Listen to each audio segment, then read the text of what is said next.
el tema que tengo para compartir es la Iglesia de Cristo. A veces me preguntaba, ¿no? ¿Qué entendemos? ¿Qué es la Iglesia? ¿No? ¿Qué es la Iglesia? Vamos a la Iglesia, decimos. ¿Pero qué es la Iglesia? ¿Es el edificio? Obviamente que no. Eso ya todos sabemos que la Iglesia de Cristo no es el edificio, sino que somos los hijos de Dios, los que lo aceptamos a Jesús en nuestro corazón, los que fuimos salvados por su sangre, y el Espíritu vino a morar en nosotros y todos juntos formamos esa iglesia de Cristo.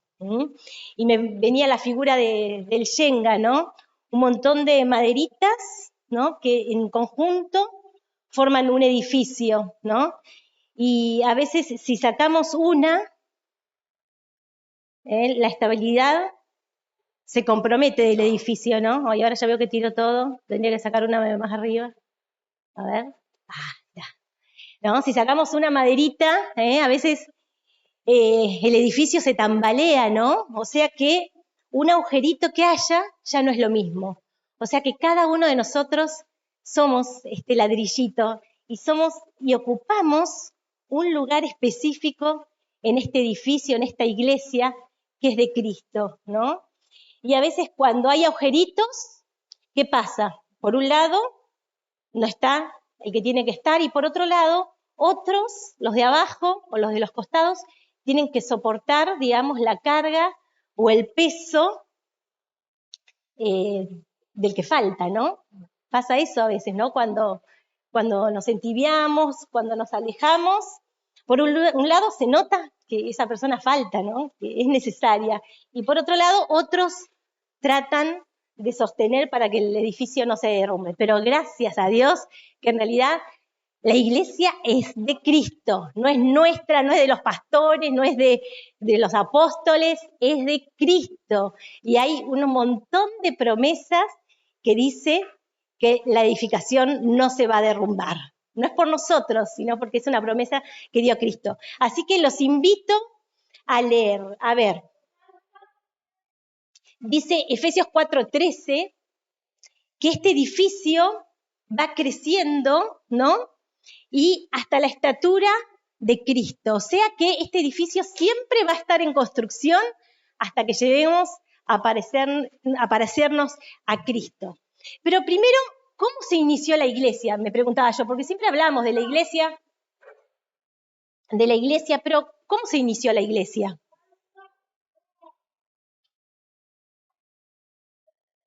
En Mateo, ahí tenemos en Mateo 16:18, miren lo que dijo Jesús de la iglesia. Mateo 16:18.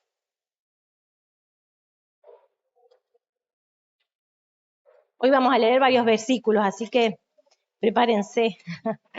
Mateo 16:18 dice, le habla a Pedro, ¿no? A Pedro le decía, ¿y vos otros qué dicen quién soy yo? Y Pedro le dice, vos sos el Mesías, el Hijo de Dios, ¿no? Y Jesús le dice a Pedro, ahora te digo que tú eres Pedro, que quiere decir roca, porque él se llamaba Simón, ¿no? Simón, hijo de Juan. Ahora Jesús le dice, vos sos Pedro, que quiere decir roca, y sobre esta roca edificaré mi iglesia, y el poder de la muerte no la conquistará. Sobre esta roca edificaré mi iglesia. Ahora vamos, esto es lo que dice Jesús en ese momento. Ahora vamos un poquito después y van a ver cómo esta palabra se confirma. Vamos a Pentecostés, que me parece que encima estuvieron hablando el jueves también de esto, ¿no? Hechos 2, 1 y 2. Ahora después explico un poquito más ese versículo que leímos recién.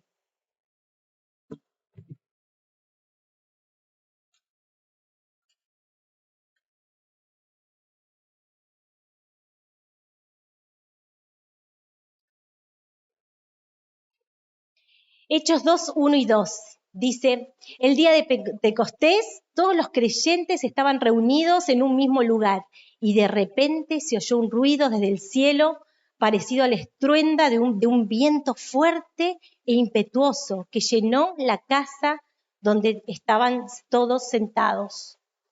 Entonces, este es el inicio de la iglesia. En ese día dice que Jesús ya se había ido al cielo, estaban todos los creyentes, todos los que seguían a Jesús reunidos ahí, y de repente se escucha como un ruido tremendo, un viento fuerte, y dice que les aparecen como lenguas de fuego a cada uno y son llenos del Espíritu Santo, y todas las personas allí presentes empiezan a hablar en distintos idiomas, y dice que alrededor de ese lugar habían un montón de judíos de otros pueblos, de otras ciudades que hablaban diferentes idiomas, y de repente fueron corriendo para ver qué había pasado en ese lugar, ese ruido terrible que había, ¿no?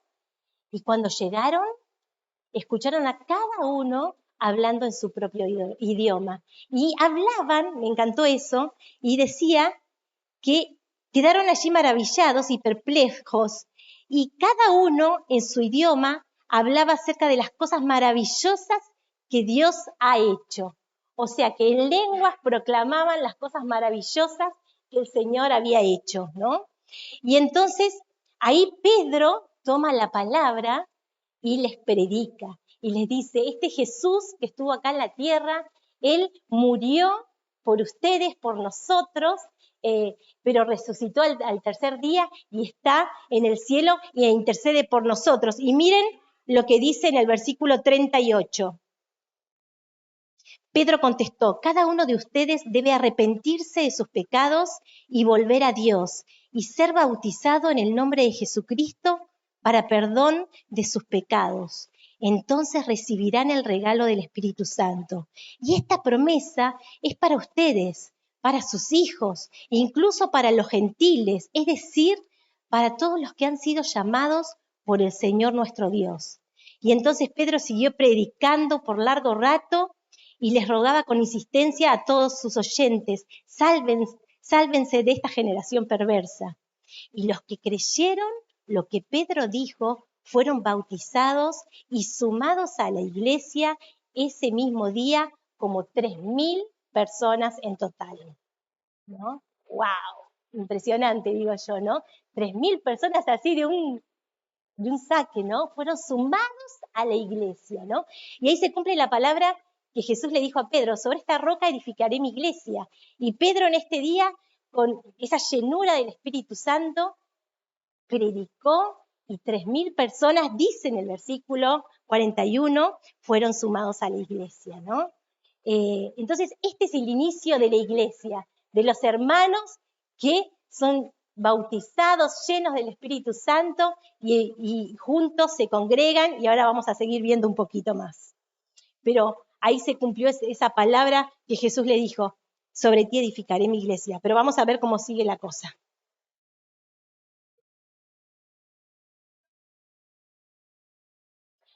Hay tres figuras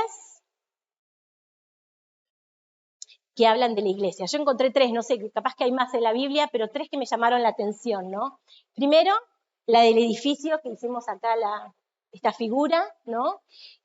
Busquen Efesios 2, del 19 al 22, y dejen después si quieren en Efesios, porque vamos a leer varios de Efesios. Con las mujeres estamos leyendo el libro de Efesios, y la verdad que el Señor me está hablando. Al preparar, el Señor me está hablando en esta parte, ¿no?, de la Biblia. Efesios 2, 19 al 22, dice: Así que ahora ustedes, los gentiles, o sea, nosotros, los no judíos, ya no son unos desconocidos ni extranjeros, son ciudadanos junto con todo el pueblo santo de Dios, son miembros de la familia de Dios. Juntos constituimos su casa, la cual está edificada sobre el fundamento de los apóstoles y los profetas. Y la piedra principal, en otra versión dice angular, es Cristo Jesús mismo. Estamos cuidadosamente unidos en Él y vamos formando un templo santo para el Señor. Por medio de Él, ustedes los gentiles también llegan a formar parte de esa morada donde Dios habita por medio de su Espíritu. ¡Qué bárbaro! Entonces, somos el edificio de Dios y la piedra angular dice que es Cristo. ¿Qué era la piedra angular en esa época?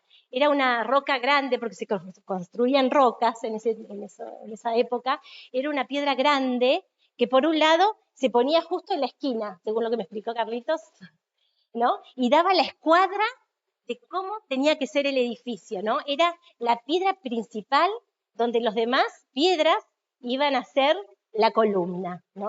Entonces, por un lado era la referencia, esa piedra marcaba cómo se tenía que poner en la siguiente piedra, y por otro lado dice que daba estabilidad para que esas dos murallas no se caigan, ¿no? Y acá nosotros somos este edificio, somos la iglesia de Cristo, y dice la palabra que Cristo es esa piedra principal, esa piedra angular que nos sostiene.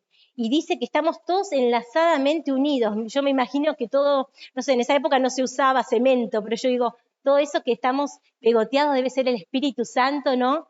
Que va acomodando cada ladrillo a la altura que tiene que estar, ¿sí? Y dice, ¿no? También ahí que la base son los apóstoles y profetas. De nuevo vuelve a confirmar esa palabra de Mateo, donde Jesús le dijo, sobre ti edificaré mi iglesia. Entonces, la base es verdad, fueron, dice la palabra, ¿no? Los apóstoles y los profetas. Entonces, sobre esa base, Cristo principalmente, los apóstoles y los profetas, todos los que tenemos para leer en la Biblia, que nos contaron lo que ellos vivieron, son la base para nosotros, para que esta construcción siga creciendo, ¿no? Hasta el día que el Señor venga, porque esta construcción no tiene fin, ¿no? Porque se van añadiendo cada día más los que creemos en Jesús. Bien. Y el Espíritu Santo habita en este edificio. Eso es la morada nuestra de la iglesia. ¿A quién le hacemos lugar? Al Espíritu Santo, ¿no? A Dios mismo viviendo entre nosotros. Otra figura que habla la Biblia, el cuerpo de Cristo. En 1 Corintios 12,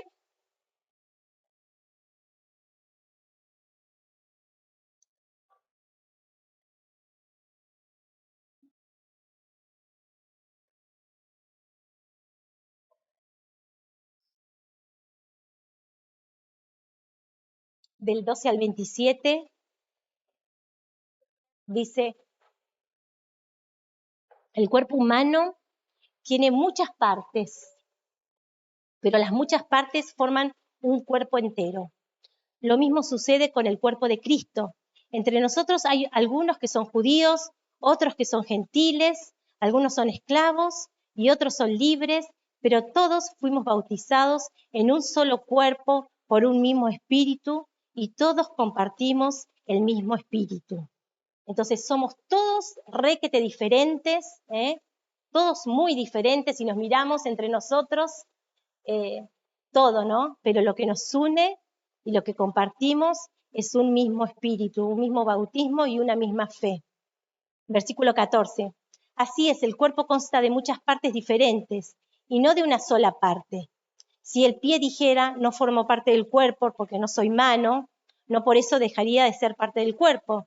Y si la oreja dijera, no formo parte del cuerpo porque no soy ojo, ¿dejaría por eso de ser parte del cuerpo? Si todo el cuerpo fuera ojo, ¿cómo podríamos oír? O si todo el cuerpo fuera oreja, ¿cómo podríamos oler?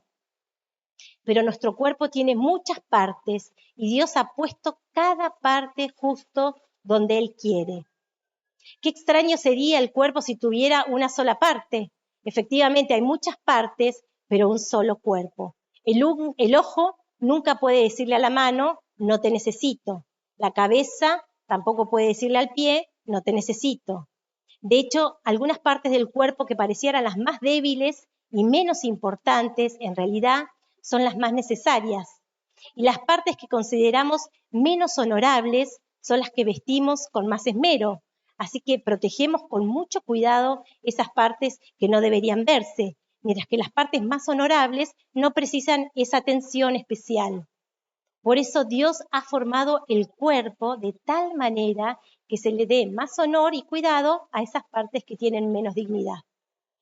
Esto hace que haya armonía entre los miembros, a fin de que los miembros se preocupen los unos por los otros. Si una parte sufre, las demás partes sufren con ella.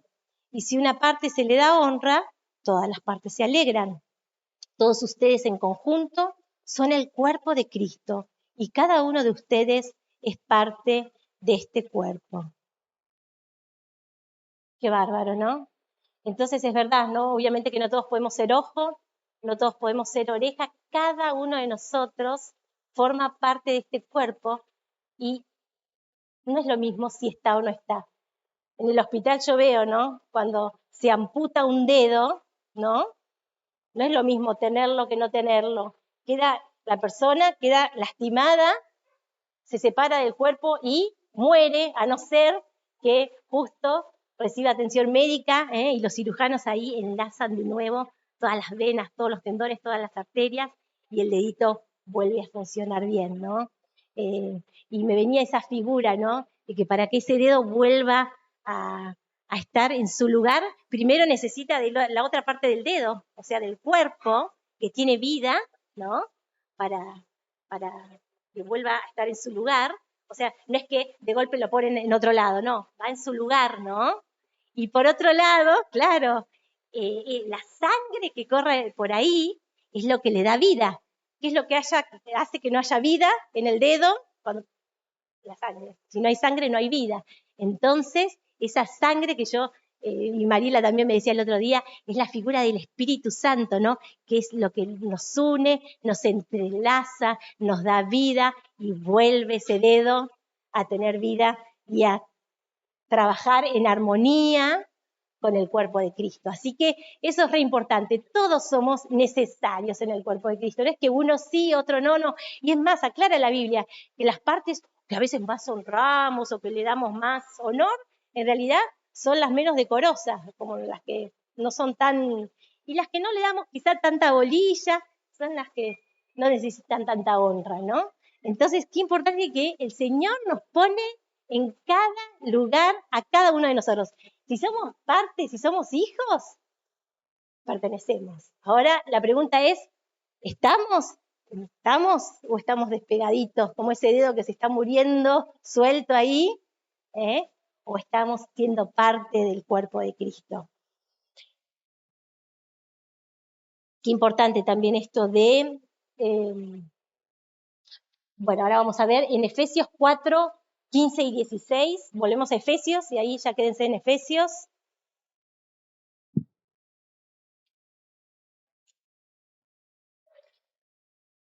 Efesios 4, 15 y 16 dice: en cambio hablaremos la verdad con amor y así creceremos en todo sentido hasta que parecernos más y más a Cristo, quien es la cabeza de su cuerpo, que es la Iglesia. Él hace que todo el cuerpo encaje perfectamente y cada parte, al cumplir con su función específica, ayuda a que las demás se desarrollen. Y entonces todo el cuerpo crece y está sano y lleno de amor. Entonces la cabeza de este cuerpo es Cristo. Y Él hace que todo el cuerpo encaje perfectamente y que cada parte cumpla su función específica. Y hace que si esa parte cumple su función, el cuerpo se desarrolla y crece sano y salvo. Cuando te lastimas, de nuevo la figura de la lastimadura, sangra, ¿no? Duele, sangra, pero a través del cuerpo de Cristo, por la sangre, vienen todas las sustancias que hace que esa lastimadura pueda volver a cicatrizar, ¿no? Entonces, qué importante, a veces desmerecemos la iglesia, ¿no? A veces decimos, no, que la iglesia, y vemos todos los defectos, ¿no? No, que en esa iglesia no esto, que en esa iglesia hay mucho chusmerío, hay mucha queja, hay división, pero en realidad acá dice la palabra que la iglesia es el cuerpo de Cristo, o sea, pertenecemos al cuerpo de Cristo. Y si estamos lastimados, a través de su sangre, a través del Espíritu Santo, a través de la iglesia, vamos a ser sanados. Y dice que nos desarrollaremos y el cuerpo crecerá sano y lleno de amor, ¿no? Entonces, me preguntaba yo, ¿en dónde queda esa queja, ¿no? contra nosotros mismos, que somos el cuerpo de Cristo, contra mis hermanos, ¿no? A veces quizás en este cuerpo nos lastimamos mutuamente, pero qué importante, ¿no? Es darle lugar al Espíritu Santo para que sane, para que estemos juntos y sanar esas heridas. Entonces ya no hay lugar tanto cuando entendemos lo que es el cuerpo de Cristo o el edificio, ya no hay tanto lugar para la queja o para el chusmerío o para decir, mira lo que hace y criticar, sino hay lugar para el amor, para la unión, para la armonía, como dice la palabra. Bien, la próxima. Y la otra figura, la tercera que quería compartirles, es que la iglesia es la novia de Cristo. Ahí nomás, en Efesios 5, ahí es del 25 al 27, ahí me confundí, en vez de 23, 25.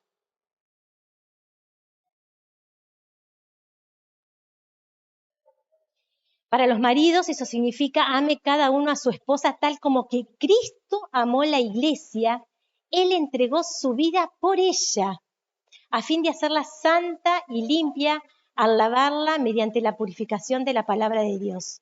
Lo hizo para presentársela a sí mismo como una iglesia gloriosa, sin mancha, ni arruga, ni ningún otro defecto. Será en cambio santa e intachable. Entonces, dice acá que Cristo, a veces especificamos que Cristo murió por mí, ¿no? Por mí, soy salva, está bien. Pero dice acá también, ¿no? Que veamos ya como un cuerpo. Cristo dice que se entregó a sí mismo por la iglesia, ¿no? Como el marido se entrega a la esposa, así Cristo se entregó por todos nosotros en conjunto, como iglesia, ¿no? Y espera de nosotros que seamos santificados, purificados, limpiados a través, dice acá, aclara bien, de la palabra, dice 27 era.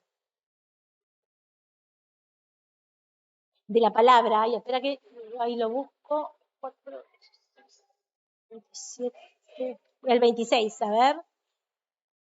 Él lo hizo, ahí está, santa y limpia al lavarla mediante la purificación de la palabra de Dios. Entonces, hoy al hacer esto, al escuchar la palabra de Dios, al darnos cuenta como iglesia en qué todavía tenemos que crecer, en qué tenemos que ser purificados, limpiados, vamos preparándonos para aquel día en que Jesús nos venga a buscar, ¿no? Entonces, yo me acuerdo cuando estaba de novio con Carlitos, que estábamos de novio a la distancia. Él vivía acá y yo vivía en Buenos Aires. Así que me acuerdo de las primeras veces que estaba muy enamorado. Eso no te lo conté. Me acuerdo que yo venía en viaje en esa época en colectivo porque era re caro todo. La cuestión es que el tipo me fue a buscar a Bariloche en colectivo. Así que, porque ahí teníamos que hacer transbordo. Así que mirá el amor que tenía, que me fue a buscar a Bariloche en colectivo y yo llegaba en el otro micro, ¿no? Y cuando lo vi al novio, obviamente las chicas saben, el corazón te late, ¿no? El corazón ahí. Entonces me imagino que esa sensación debe pasar con Cristo y la iglesia, ¿no? Cristo nos ama tanto que dice, ay mira, se pelearon por esto, ay mira, se mancharon por esto, ay mira, se arrugaron por esto, ¿no? Y si somos conscientes de que ahí viene el novio, wow, me presento, estoy limpita, sin arrugas, sin mancha, para encontrarme con Jesús, ¿no? Qué importante esto. Que nuestro corazón eso pueda latir, latir, esa cuando uno se enamora pueda latir por Jesús, por Cristo.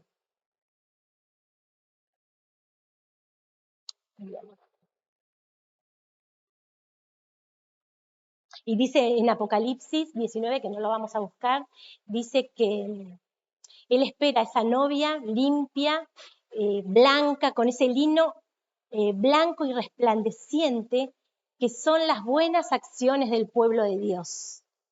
Entonces no es solo que nos purifiquemos, que estemos limpios como iglesia, sino que mostremos las buenas acciones al resto. Y ahora vamos a ver justamente eso. Ya sabemos ¿Cómo se inició la iglesia? Las figuras que somos iglesia y que si pertenecemos, ya no nos podemos escapar, somos parte, y somos parte importante. Y ahora vamos a ver los propósitos de la iglesia.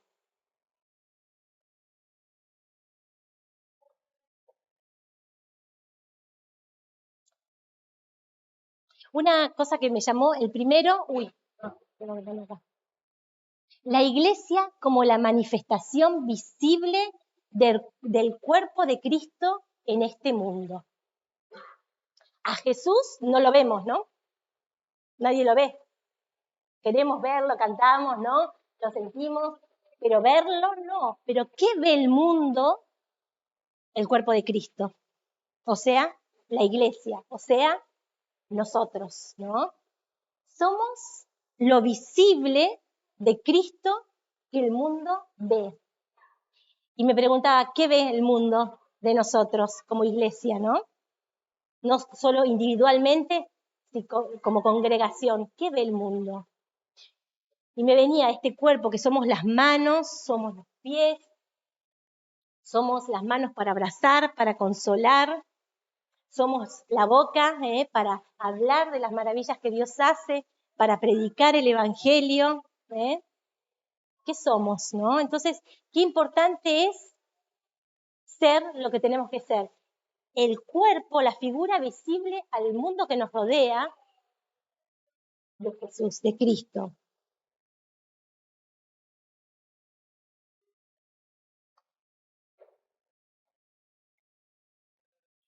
Y no solo abrazamos, no solo consolamos, no solo llegamos con alguna ayuda social, sino que también en la palabra iglesia viene del griego, que eso nos enteramos, que no sabíamos, que significa salir de o hacia. Y kaleo es llamar. O sea que la iglesia es un cuerpo llamado hacia afuera, a salir. Entonces, uno de los propósitos de la iglesia es que somos el cuerpo de Cristo llamados a salir, a anunciar las buenas nuevas de lo que el Señor hizo en nosotros, ¿no? Entonces, salimos para afuera, pero hay otros propósitos. Este es uno, vamos con el otro.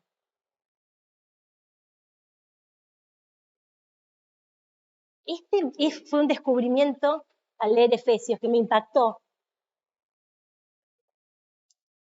Dar testimonio al mundo espiritual. Miren lo que dice ahí en Efesios 3, 10 y 11.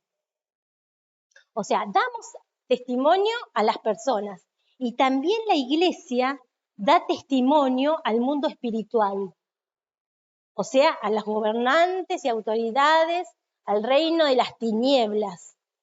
Versículo 10, 3:10.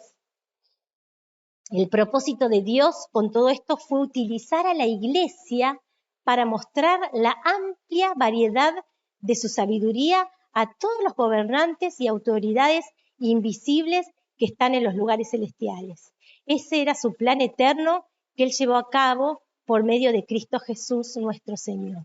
O sea que la iglesia da testimonio al mundo espiritual de lo que Jesús hizo por nosotros.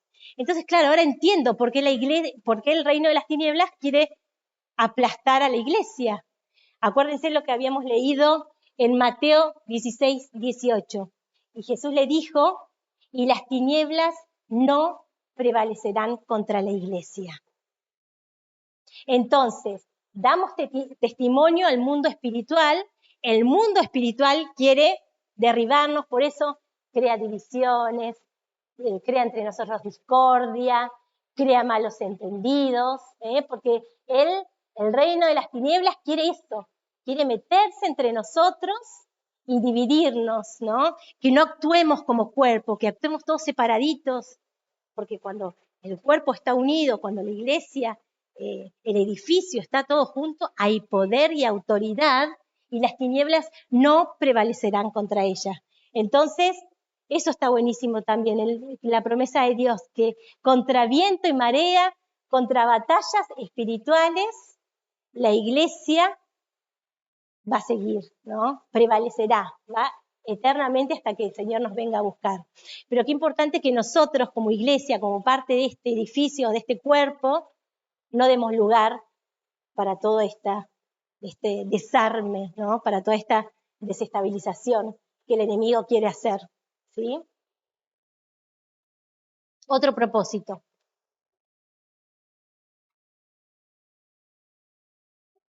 Crecer en el conocimiento de Dios juntos. Efesios 4:13.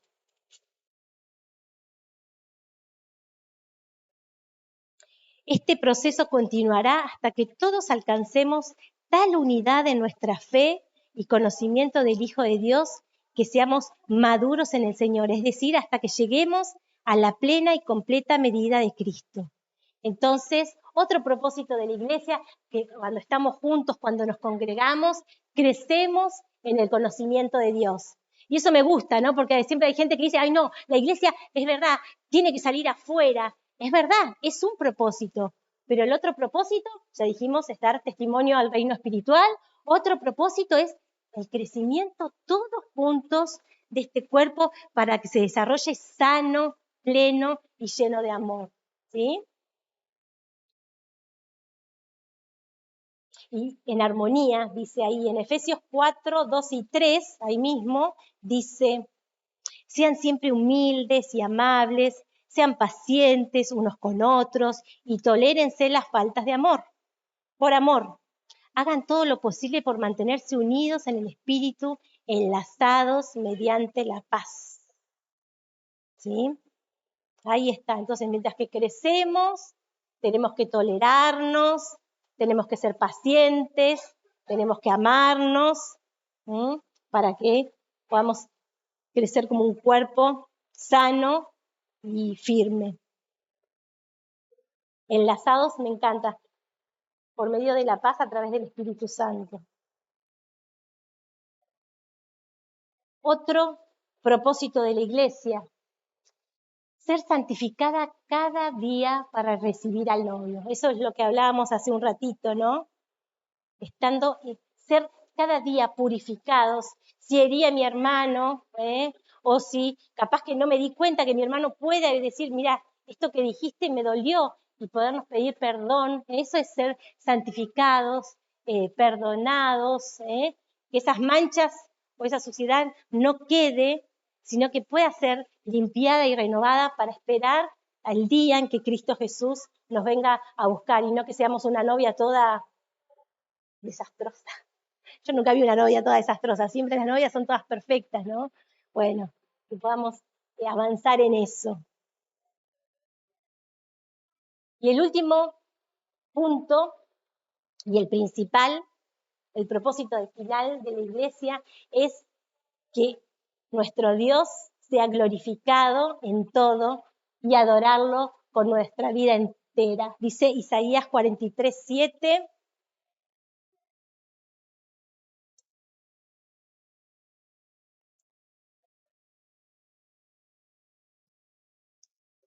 Traigan a todo el que me reconoce como su Dios, porque yo los he creado para mi gloria. Fui yo quien los formé. Entonces, creados para glorificarlo, con todo lo que hacemos en el culto, con lo que decimos y con lo que hacemos, ¿no? Entonces, como conclusión, quería como hacer hincapié en esto.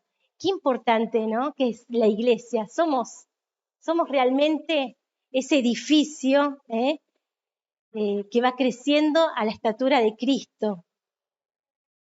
Somos ese cuerpo que se va desarrollando sano a través del Espíritu Santo, pero que nos necesitamos los unos a los otros. Somos los que llevamos las cargas los unos de los otros, ¿no? Y también la iglesia es la que batalla contra el reino de las tinieblas, que todo el tiempo quiere aplastarnos, quiere dividirnos, quiere destruirnos. Y para un día estemos preparados, limpios, resplandecientes, para recibir al Cordero, ¿no? A Jesús que nos venga a buscar. Entonces, como que quería hacer hincapié en esto. A veces como menospreciamos la iglesia o la tomamos como diciendo, ay no, a la iglesia no necesito ir a la iglesia, o yo en casa me arreglo con el Señor, pero qué importante es darnos cuenta que en realidad nos necesitamos los unos a los otros para poder crecer, para poder estar sanos, para poder estar plenos, para que ese cuerpo, ese edificio siga creciendo y no nos quedemos ahí estancaditos o solitos aislados, sino que en un todo somos parte de un plan glorioso que Jesús tiene para su iglesia, ¿no? Entonces, quería hacer ese hincapié, que nos amemos, que nos perdonemos, que nos animemos. En Hebreos 10:25 dice, no dejando de congregarnos como algunos tienen por costumbre, sino que animémonos los unos a los otros, ¿no? Qué importante, cuando somos parte, sí que me preocupa que tal no venga, no es que hinchamos, no, que el pastor vaya y lo visite, no, está bueno que cada uno, el que sienta carga por el otro, vaya y hable con el hermano, ore con el hermano, lo anime, qué importante es eso, pertenecer, ser y actuar en este tiempo como cuerpo.